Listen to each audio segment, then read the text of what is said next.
سے کروں گا جن کو آف ایئر کیا جاتا رہا، جن کو روکنے سے نکلوایا گیا اور جن کو جبری طور پہ لاپتہ کیا گیا۔ اور دیکھیں یہ جو آج کی قومی کانفرنس ہے، میرا خیال ہے کہ یہ وہ پلیٹ فارم ہے جس طرح سے اسد اللہ خان صاحب نے کہا کہ سیاستدانوں کو بھی سچ بولنا چاہیے اور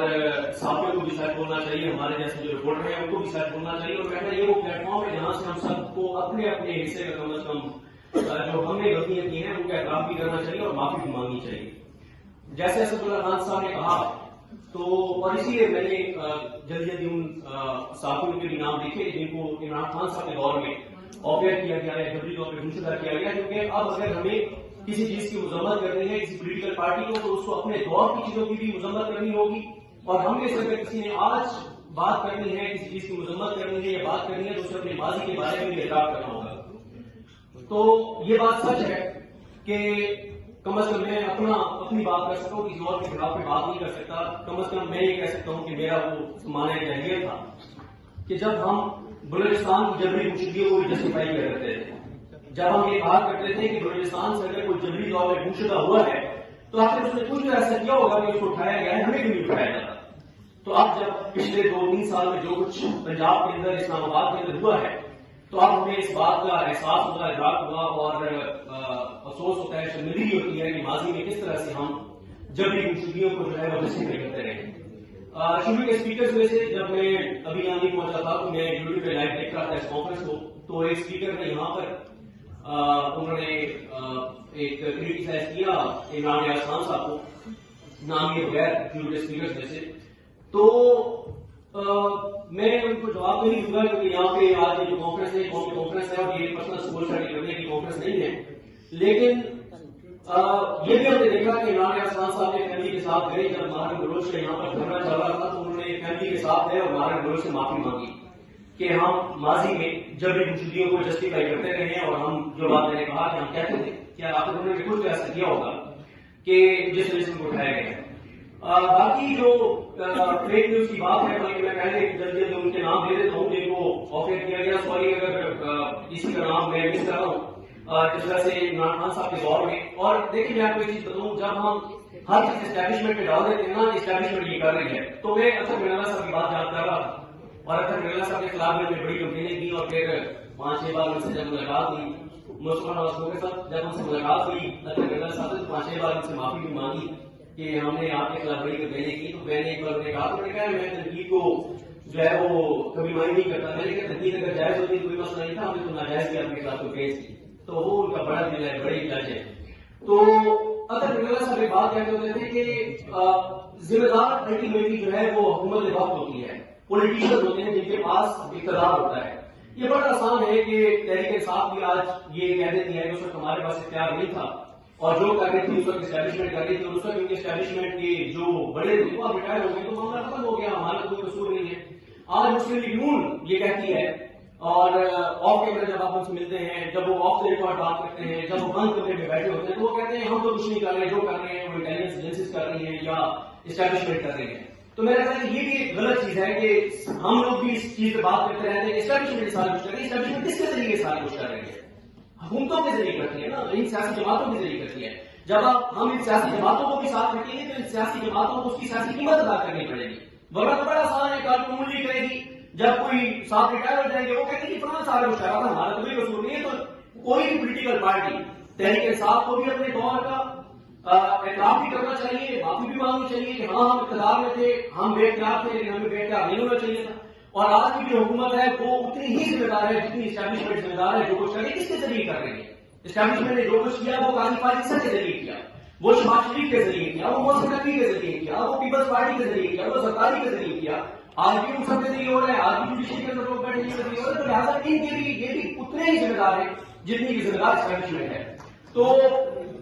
عمران خان صاحب کے دور میں حامد ملک صاحب کو آفیئر کیا گیا، نصرت جاوید صاحب کو آفیئر کیا گیا، مطیع جان صاحب کو آفیئر کیا گیا، اور اب میں یہ جو بات کر رہا ہوں ابھی پچھلے 2-3 سال میں ہم نے دیکھا سب سے بڑا تو سامنے ہوا جب ارشد شریف صاحب کو شہید کیا گیا، اور یہ ایک میسج تھا کہ اگر آپ پاکستان میں یہ سمجھتے ہیں کہ پاکستان آپ کے لیے محفوظ نہیں ہے اور آپ دنیا میں کہیں بھی جا کر آپ بات کر سکتے ہیں تو آپ کے پاکستان کی دنیا کی زمین کی اتنگ ہے، آپ دنیا میں کہیں بھی جا کر بات کریں گے تو آپ کو بات نہیں کرنے دی جائے گی، اور ارشد شریف صاحب شہید ہوئے۔ عمران ریاض خان صاحب جبری طور پر گمشدہ رہے. ابھی جس طرح سے وہ پاکستان سے باہر گئے وہ پتہ ہے سب کو, اور جو کچھ ان کے ساتھ کیا گیا, پہلے گرفتار ہوئے پھر جبری طور پر گمشدہ ہو گئے, اور بہت زیادہ ان کو تشدد کا نشانہ بنایا گیا. سمیر رحیم صاحب, مریم مقبول جان صاحب, مطیع جان صاحب اور اسد طور صاحب ہیں جو عمران خان کے دور میں بھی اٹھائے گئے, اور وہ ابھی پی ڈی ایم اور PMN کے دور میں بھی اٹھائے گئے. اس کے بعد مطیع جان صاحب کے ساتھ ثاقب بشیر صاحب تھے, ان کو اٹھایا گیا کیونکہ وہ 26 نومبر کو جو گولی چلی, جو نہتے لوگوں کو سنائپر کے ذریعے گولیاں مار کے بے دردی کے ساتھ شہید کیا گیا, تو ان کی جو ڈیڈ باڈیز لے جائی گئی ہاسپٹل میں, تو وہ وہاں پہ جایا گیا کیونکہ وہ 26 نومبر کو جو گولی چلی, جو نہتے لوگوں کو سنائپر کے ذریعے گولیاں مار کے بے دردی کے ساتھ شہید کیا گیا, تو ان کی جو ڈیڈ باڈیز لے جائی گئی ہاسپٹل میں, تو وہ وہاں پہ جا کے اس کی اسٹوری کو کام کر رہے تھے, اس لیے مطیع جان صاحب اور ثاقب بشیر صاحب کو اٹھایا گیا. آفتاب اقبال صاحب کو اٹھایا گیا تھا, ایاز میر صاحب پہ تشدد کیا گیا, جمیل فاروقی کو لاپتہ کیا گیا, ذہین لغاری نوجوان جرنلسٹ ہیں ان کو لاپتہ کیا گیا, شاکر روان کو جبری طور پر گمشدہ کیا گیا, اسد طور صاحب کو میں ذکر کر چکا ہوں, شاہد اسلم صاحب جو ہیں ان کو عمران خان کے دور میں جو ہے وہ گرفتار کیا گیا, اور اب وہ بھی ملک سے باہر ہے. آغا شیخ سرور ڈیجیٹل میڈیا میں کام کرتے ہیں, ان کو جبری طور پر گمشدہ کیا گیا, اور اسی طرح سے ابھی کاشف عباسی صاحب جو ہے وہ آفیئر ہیں, اور جو اور ایسے صحافی ہیں جن کو آفیئر کیا گیا, ڈاکٹر سے روایت گیا, اور وہ ان میں سے کچھ ملک سے باہر گئے ہیں. اس میں سامر شاکر صاحب ہیں, عارف میر بھٹی صاحب ہیں, ہارون الرشید صاحب ہیں, رشید شام صاحب ہیں, میر رسالت صاحب ہیں, بلال احسان صاحب ہیں, احمد قرآنی صاحب ہیں, اور یہ باقی پاکستان میں ہیں, سمینا بادشاہ صاحب ہیں, اسامہ غازی ہیں, جتشام علی عباسی ہیں, زبیر علی خان ہیں, ابیر سنگھ ہیں, بیشر صاحب کو آفیئر کیا گیا دنیا نیوز سے, اور اسد اللہ خان صاحب کو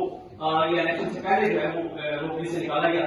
اور رجول حسن بات جو ہے یہ ابھی ایک ٹاؤٹ کو نوکری دینے کے لیے ضمیر حیدر صاحب کو ایک چینل سے ٹیم سمیت جو ہے فارغ کیا گیا, کیونکہ ایک ٹاؤٹ کو نوکری پہ رکھوانا تھا, اس کے لیے کال آئی تو ضمیر حیدر صاحب کو جو ہے نوکری سے نکال دیا گیا. اگر آپ ڈیجیٹل میڈیا کے پلیٹ فارم کی بات کرتے ہیں تو سیاست.پی کے ابھی بھی بند ہے, ایک بڑا ڈیجیٹل میڈیا پلیٹ فارم ہے. عدیل حبیب جو اس کو رن کرتے تھے وہ ملک سے باہر ہیں, حسین رفیق نیا پاکستان میں کام کرتے ہیں, تو ان کے گھر بھی جس طرح سے چار بھائی کا تقدس پامال ہو, تو بہت سے نام اس میں سے میں مس بھی کر رہا ہوں. لیکن میں بس اتنا کہنا چاہوں گا کہ اگر جو تحریک تحفظ یعنی پاکستان کا پلیٹ فارم ہے, ہماری بدقسمتی یہ ہے کہ ہمارے یہاں جو بھی صحافی تنظیمیں ہوتی ہیں, جو بھی اس طرح کے پلیٹ فارمز بنتے ہیں اسٹیبلشمنٹ, ان کے اندر سے لوگوں کو مینج کر لیتی ہے, ان کے اندر ایسی کمپرومائز لوگوں کو شامل کر دیا جاتا ہے. ورنہ یقین کریں, اگر آج میں سب سے پہلے اپنے صحافی تنظیموں کی بات کروں, اگر آج صحافی تنظیمیں صحافیوں کے ساتھ سنسیئر ہو جائیں, تو میں آپ کو چیلنج سے کہتا ہوں کہ کسی ایک صحافی کو کوئی ہاتھ بھی نہیں لگا سکتا. لیکن مسئلہ کیا ہے؟ مسئلہ یہ ہے کہ ہماری صحافی تنظیمیں بھی کمپرومائز ہوتی ہیں, ان کے لوگ بھی کمپرومائز ہوتے ہیں. وہ اگر نعرے لگا رہے ہوتے ہیں, تقریریں کر رہے ہوتے ہیں, تو وہ بھی کسی کی امام پر, کسی کی اچھی بات سے, کسی کی اجازت سے کر رہے ہوتے ہیں. آج اگر ہماری صحافی تنظیمیں